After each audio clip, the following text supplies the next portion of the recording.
Hello everyone, Phoenix Knight here. Welcome to the channel, and welcome to a new video on the channel. No gameplay in this one. Instead, I want to talk to new and aspiring players of Arkham Horror, the card game. First of all, welcome to the Mythos. Secondly, if you're thinking of getting into the game or you're already in the game and just starting, you're probably feeling very overwhelmed at what's all out there for this game and what else you might need. So in this video, I'll try to help you out with what to buy to get into this game and what else and anything else you might need in terms of quality of life improvements. With that, let's start right here.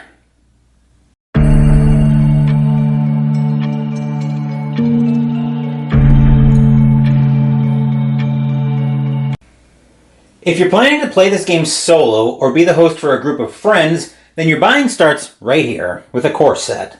There are some slight differences between a normal core and a revised core. By normal core, I'm talking about what originally came out to get into the game.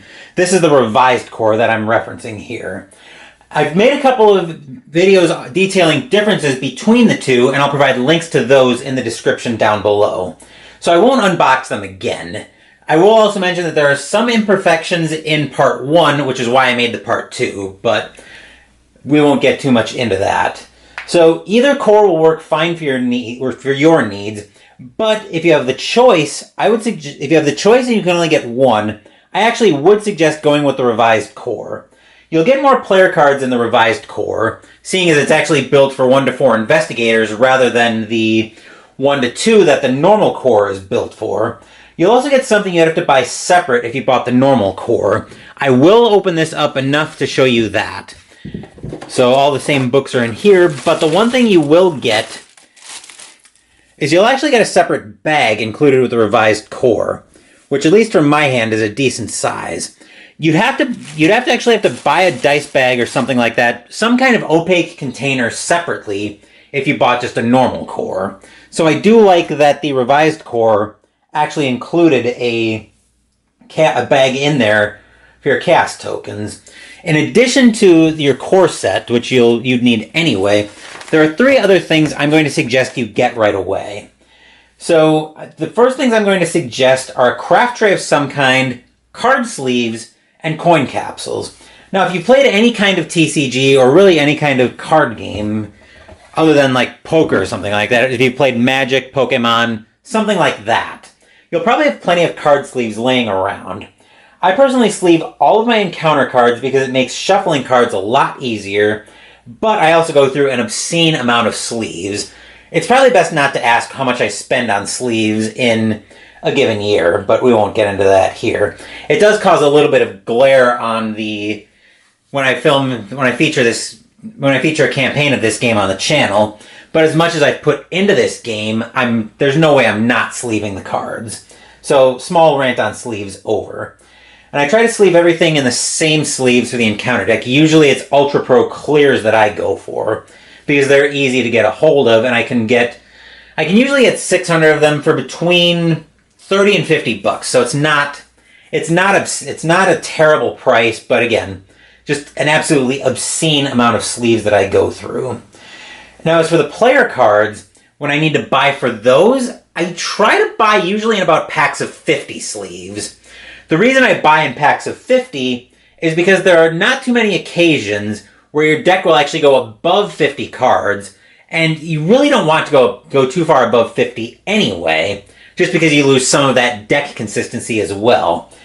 But buying in packs of 50 usually gives me enough sleeves for the player deck with some extras, and I like keeping extra sleeves because almost every campaign adds extra cards to the deck, whether it's adding additional weaknesses or story assets.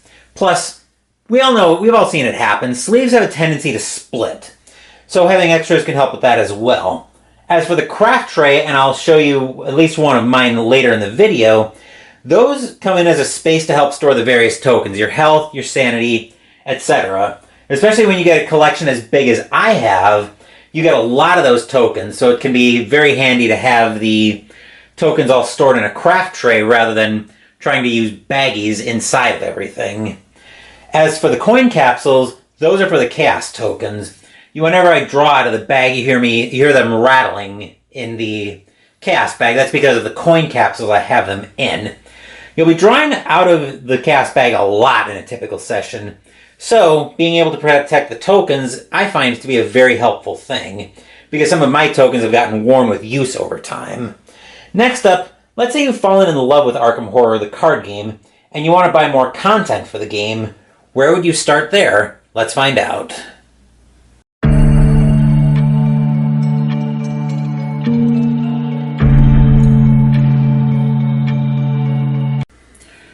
I've mentioned this in the past, but Fantasy Flight actually switched its model from a campaign expansion and the Mythos packs over the course of the campaign, where you'd have to buy the big box and then each individual Mythos pack separately, to an investigator and a campaign expansion basically at the outside of the campaign. So I've got the investigator and campaign expansions right here. The investigator expansions, just like it sounds, gives you everything you need for all the player cards, and then the campaign expansion gives you everything you need for the campaign itself. If you've already bought all of the Mythos packs, of course, you wouldn't need to buy these again unless you're burning for extra player cards. And I had previously said that I wasn't going to buy the campaign expansions, but I changed my mind on that, because the campaign boxes actually make a good storage solution for the campaign boxes. So my current campaign storage solution, I finally got sick. I was using a bunch of CaseLink cases to store the campaigns for the game, and I finally got sick of having to go through and guess, okay, which is the campaign I need. So as these get re-released, I'm actually going to buy up one each of the campaign expansions, mostly so I can make sure I have the art available for them.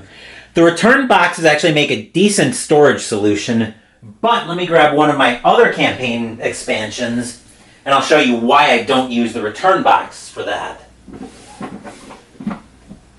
So I've got my box here of the Scarlet Keys campaign expansion. So I'll just go ahead and pop this open. Now the reason I don't use the return boxes is because the return boxes actually, and this is also something I'm able to do because I have so many cores, I'm actually able to keep the starting chaos bag together along with the campaign that it goes in. So you can see here and this is a look at the coin capsules as well. Actually has a chaos bag that's pretty deep into the campaign. But my point is, I'm able to keep the chaos bag in with the campaign, because there's actually a nice handy little cubby for a baggie with the chaos bag to go in there. Whereas the return box doesn't really store the starting chaos bag as well. I mean, it's also an option to compile the starting chaos bag each time, but I just find it so much easier to keep the chaos bag together. Apologies on my voice kind of dropping there a little bit. I was putting the Scarlet Keys campaign expansion away. But, so yeah, these make a good storage solution for that. You'll also have space to store everything. You can also buy, and I mentioned this briefly, you can also buy what's called the Return To boxes. I actually have the insert for Return to Night of the Zealot here. I didn't keep the return boxes because as my storage solutions changed, my need for those boxes changed as well. Now, what the Return To boxes are, if you've ever played some kind of MMORPG, like Star Wars The Old Republic, World of Warcraft, I'm sure Final Fantasy XIV has something similar as well. Think with some kind of a hard mode, think like a hard mode, it's the exact same idea. It'll give you new player cards, which think loot, along with some changes made to the original campaign. You can also add standalone adventures to the campaign. This obviously isn't the best example to add, the meddling of Meowlathotep. But you're able to add the standalone adventures to your campaign, usually for a nominal experience cost. Of course, that's easy enough to house rule, and my group has house rule that where we don't pay the experience cost to play through the standalone adventures. There are also the Investigator decks, which I have the art for Jacqueline Fine right here. The Investigator decks, if you're not going to play this at home, but you have a group that you're jumping into, getting into the game could be just as easy as grabbing an Investigator starter deck and going with it. Because you'll also get some upgrades that come with that you can make, along with a little insert that'll help you explain everything about how the Investigators work. So there are also the novellas out there, which give you a little bit of a backstory on the Investigators. I have my copy of To Fight the Black Wind here, along with the Investigator cards that come with that for Carolyn Fern. Now, you probably won't be able to find the novellas. You can find the story with them, but you likely won't be able to find the novella with the Investigator cards unless you're willing to shell out a pretty penny for those. So those are probably going to be out of the reach of most of the new players unless Fantasy Flight were ever to do a reprint of those. Now, as far as a storage solution for the player cards, because I've talked about the campaign expansion, I actually have a storage solution for what I do for my player cards is I actually use binders to store all of those. So here's a look at my personal binder, where the mini card for Sister Mary popped out as I was bringing the binder over, so I'll put that back in. I've got Carolyn, my alt Carolyn, up here. Then I've got the cards. I organize everything by the type of card, so I've got skills in the front, then within level. Now keep in mind, I do need to reorganize all of my binders. Then I've got my events and all of my assets. So I've got 6 different binders. I've got the player cards separated out by class, just to make it a little bit easier on myself. So if I know what class I'm looking for, I go for just that binder. But that will do it for all of the new product, all of the new official product. And you might also be wondering how to bling out your game after you've fallen in love with it, or potentially what I use. So let me show you a bit of my bling, and I'll show you what I use.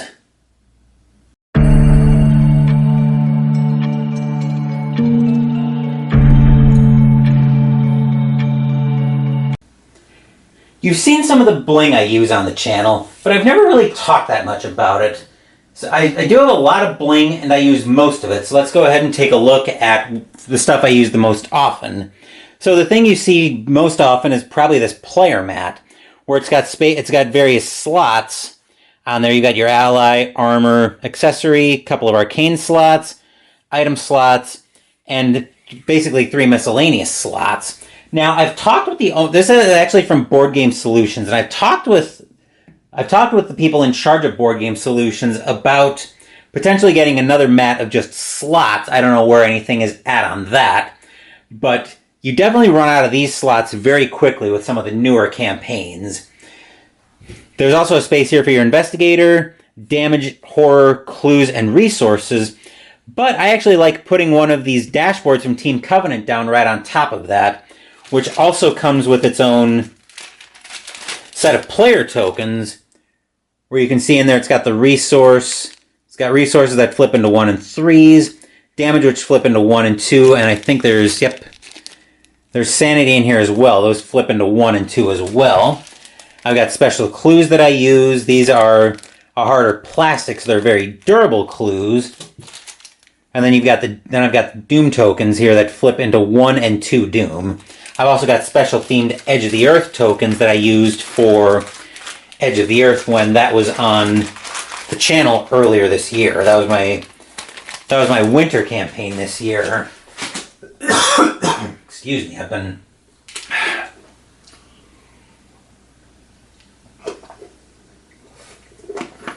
been talking a lot today. Hopefully you guys enjoyed the episode of Mystical Munchies as well on the channel.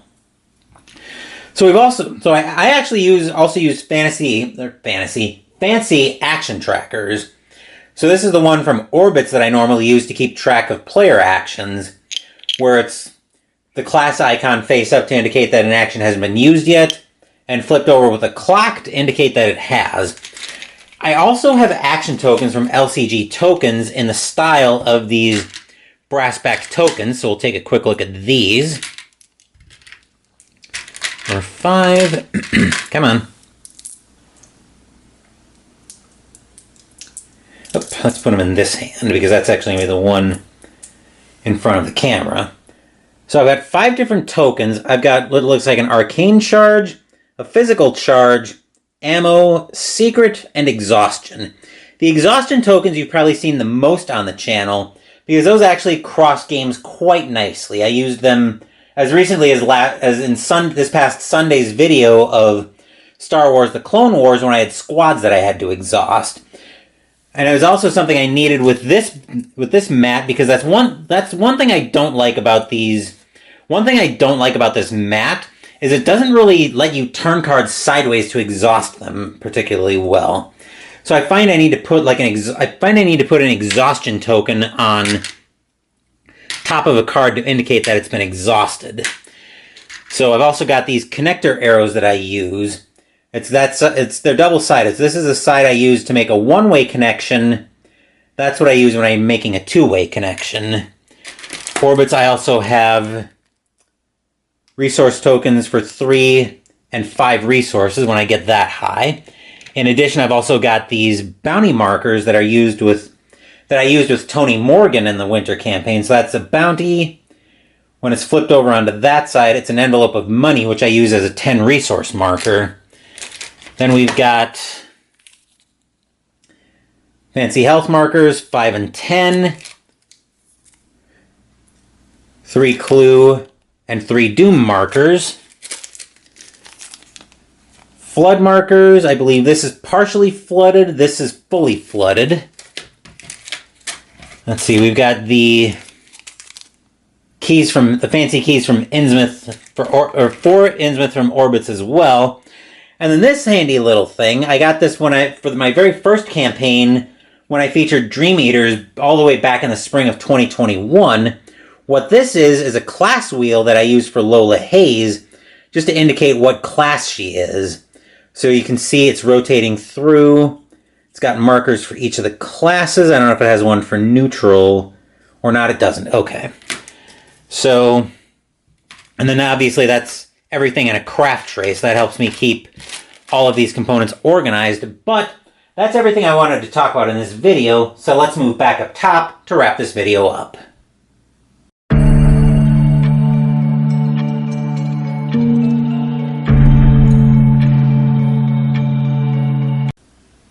That will do it for this new buyer's guide for Arkham Horror, the card game.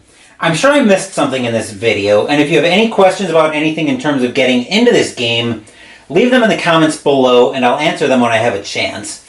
Tomorrow we're going to be playing Pandemic Fall of Rome, continuing Pandemic Month. Wednesday we'll be featuring Red Rising, and then next week we'll have the next episode of Mystical Munchies out of the Dungeon Meister cookbook as we prepare roast garlic. I believe it's pork tenderloin with stuffed garlic.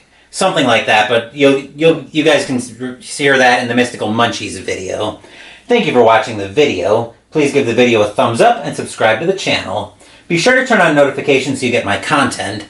Be well, stay safe, take care of yourselves and your loved ones, and I'll be back with more videos in the future. Until then, take care everyone.